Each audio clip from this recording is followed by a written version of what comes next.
stop. A family shop. Think Thayer. Come on, let's get rolling. Come on, let's get moving. Think Thayer.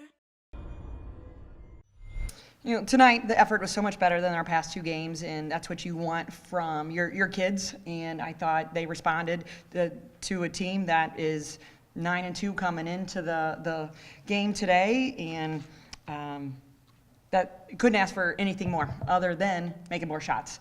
It seems that both teams, to talk about Ohio and BG, just are having trouble finding the bottom of the net. I mean, when you have both teams shoot a total of 7 of 43 from the arc, it sets basketball back a little bit. I think they're a better shooting team than that. I know we're a better shooting team than that. But with that said, we're even for 3 quarters with that team, and that's a team that's got some first place votes.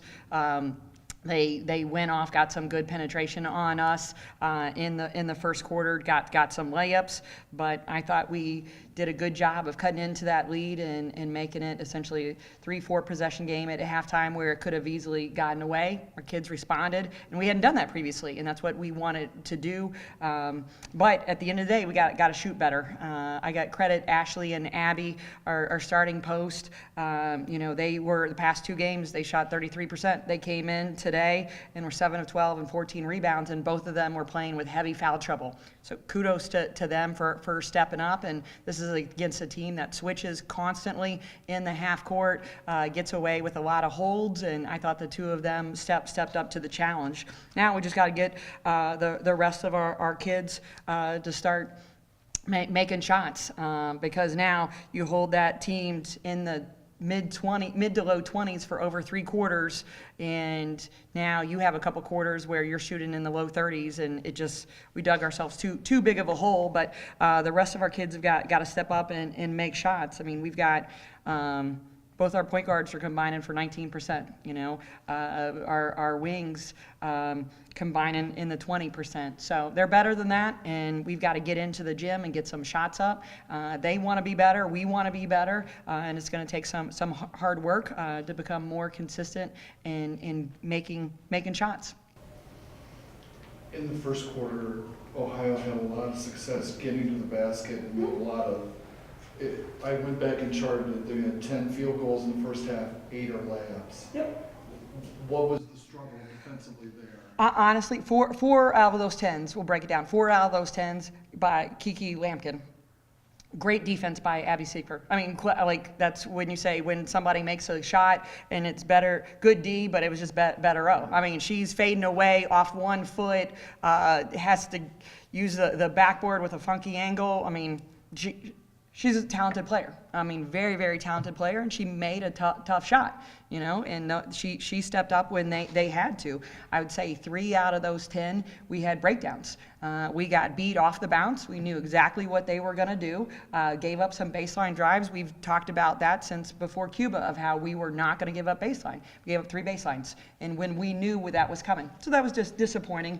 So that's 7 out of those 10, and a couple we just had some breakdowns because I think they went middle as well, and so I'll make some mistakes, but you can look at each one of them, and we were so worried about their 3-point shooting that they got a lot of walk-in layups, but some of those were good contested defensive plays that they made better shots.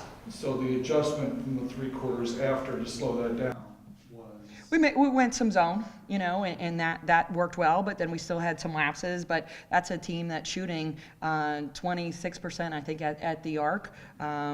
So they wanted to get some easy scores off the bounce, but he averages over 30 threes attempted. They attempt more threes than any team in the conference. Last game against A&T, they were 37 at the shots at the arc of their 61 attempts. So we knew we're going to take it. They were going to take a lot, but he makes it a math problem. And the more attempts you get, the more makes you think you can have, and that's the way he plays. And it's been effective for him. So, but they've struggled. So I knew they were going to try and take some off the bounce, and we were unable to get some early stops with that. But credit that. I mean, kids didn't give up, played hard, and if we play like that the past couple games, it's a different story, and I think they feel better. But now, because we haven't shot the ball well, I had a couple kids pass up shots tonight. We became hesitant. We were shooting a little off balance at the arc, and when you start to question if it's going to go in or not, then you start to make some changes. But this is a team that's got to get in the gym to make shots, and I know they will do that. We've talked about that as a staff and as a team, and they want to do that, and I have no doubt they will. Now, if they don't, then we got another problem. But just got to credit a couple people. I thought Rion did a good job coming off the bench tonight with 10 and 8. I mean, that's a career high for her in points and rebounds. And I think minutes played, or not minutes played, but points and rebounds. And I thought Andrea made got a couple good rebounds for us as well. But we've got to get some kids to start making shots. It sounds like a broken record, and if not, Coach Huger was up here less than 24 hours ago doing the same thing, saying his upperclassmen struggled to make some shots, and they had to make some changes. So I have no doubt that our old ones and young ones will get into the gym, like I said, and make some shots on their own, and if they don't, then it's going to be a telltale sign, but I have every confidence, I know they will. When we last talked, I asked you if you felt the shooting was becoming a mental. You said no then, but now when I'm hearing you say Today, passing up shot. I thought we passed up a couple shots today. It sounds more mental. It's becoming mental. Today it did. Okay. Today, because we passed up shots. And the accumulation of struggles shooting in the past few games. I would disagree with you that way. I would just say today was the first day in my eyes that I thought we passed up shots or weren't patient enough to let kind of some defender space out and to get some easier shots than what we want. But it's one of those things, like our kids are playing so hard and they're trying so hard, and every one of them wants to try and do it to help someone else on the team, that they're forcing a little bit. So I think a little hesitation and then some extra forcing because they want it so badly, and you got to take a step back. It's still positive in my eyes, but we've just got to be a little bit more methodical in getting shots where in rhythm, and take away some of that hesitation. Because like I said, it wasn't there, but today I thought it was noticeable. In that sense, then, I mean, obviously, if the struggles are physical, you take more shots. If it's becoming a little bit mental, what's the fix there? Sports psychologist, I don't know, you tell me, John. No, I don't want to overcomplicate this, but as soon as one shot goes in, there more are going to go in. As soon as you feel good about getting stops and getting rebounds, like, you're going to get consecutive stops. Like, this really is simple. The old cliche, we make it a lot more complicated than what it is. Yeah, and we all, every coach in the country does that, but once they start feeling confident and see it go in, then I know it will. So I can't be the only one to believe that, but we've got to feel more confident in making shots and taking shots in rhythm. If not, then got to make some changes. Is there any thought to not changing, overhauling, but maybe adjusting what you guys do offensively if the struggles shooting continue?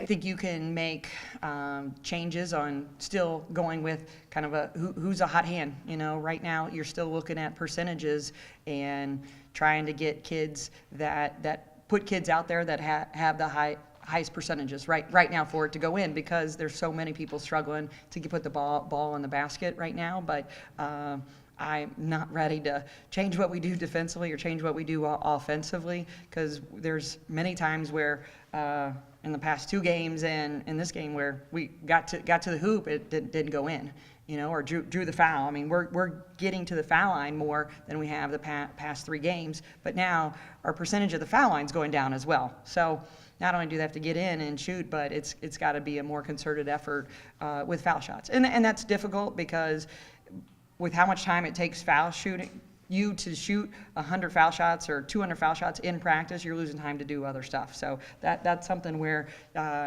you can only simulate so much pressure free throws in a practice situation, but now that's just got to become a rhythm thing outside of practice. Some more personnel change rather than philosophy change. Yeah, we're gonna statistically play who's got the hot hand, and then other people like Rion. As I said, I thought she came in and gave us a spark. She'll continue to develop, like I said, with the rest of the 4 freshmen as well. The last game, and I can't wait to see their maturity through the conference play happen. But I thought she got in there, got a piece of the paint. But all 4 of them will continue to prove, and like I said, I'm looking forward to seeing that improvement.